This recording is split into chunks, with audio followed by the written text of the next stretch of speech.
আজকের ব্লগটা typical mini blog নয়, তাই তোমরা যারা দেখতে চাইছো না তারা প্লিজ স্কিপ করে যেও।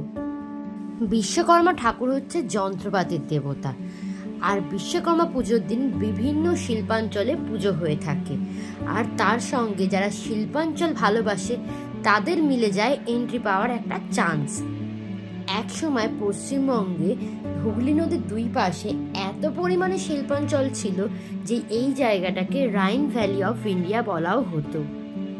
যারা শিল্পাঞ্চল ভালোবাসো তাদের জন্য তো বিশ্বকর্মা পুজোর দিন একদম সোনায় সোহাগা একটা চান্স যে তারা মিলগুলো দেখতে পারবে। তাই জন্য আমিও চলে গেছিলাম, প্রত্যেক বছরই যাই বিশ্বকর্মা পুজোর দিন এই মিলগুলো দেখার জন্য। বিশেষ করে এখানে জুট মিলই আছে বেশিরভাগ। তো এইবার ভিডিওটা কভার করলাম যে কেননা যারা পছন্দ করে তারাও আমার মতন দেখতে পারবে।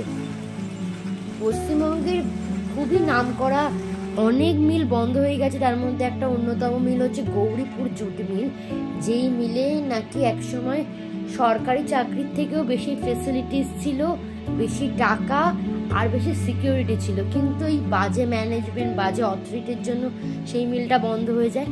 মিলগুলো প্রায় 100 থেকে 150 বছর পুরনো তো হবেই।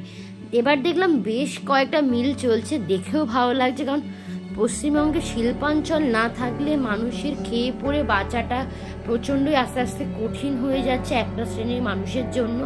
তাই জন্য শিল্পাঞ্চল থাকতেই হবে। যাই হোক, তোমাদের ভিডিওটা কেমন লাগলো? এখানে আমি শিল্পাঞ্চলের অনেকটা জিনিসই কভার করেছি যা যা আমি দেখেছি, আর এই শিল্পাঞ্চলগুলো মেনলি শ্যামনগর থেকে কাকিনাড়া যাওয়ার পথে পড়েছিল।